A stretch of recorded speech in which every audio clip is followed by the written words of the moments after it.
SSC 26 আজকের এই 1 minute আগামীকালকে রাইটিং পার্টে তোমার আগুন লাগাতে পারে। রাইটিং পার্ট কিচ্ছু শেষ হয় নাই, কোনো সমস্যা নাই। আমি তোমাদের রাইটিং পার্টের প্রত্যেকটা আইটেম থেকে মাত্র 8টা করে টপিক নিয়ে চলে আসছি। খেয়াল করো, মাত্র 8টা করে অপশন। এই 8টা পড়ে যাবা, এই 8টা করে প্রত্যেকটা টপিক থেকে পড়ে যাবা, প্রত্যেকটা আইটেম থেকে পড়ে যাবা। কালকে মাস্ট বি 100% কমন আসবে। খেয়াল করো, আমি এখানে কিছু ক্যাটাগরিতে ভাগ করছি।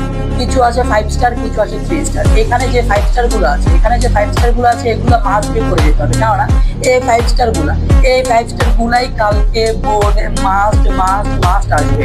ঠিক আছে, আর যে 3 স্টার গুলো আছে সেগুলোও মাস্ট বি দেখে যেতে হবে, কেননা রিস্ক নেওয়া যাবে না। আর এই পিডিএফ কই পাবো? পিডিএফ ডেসক্রিপশনে লিংক দেওয়া আছে, পিডিএফ এ ক্লিক করে জাস্ট ওপেন করে মুখস্থ করতে থাকো। এই যে 5 স্টার যেগুলো আছে এগুলো মুখস্থ করবা সবার প্রথমে, এরপরে ক্লাস 3 স্টার যেগুলো আছে সেগুলো পড়ে যাবা।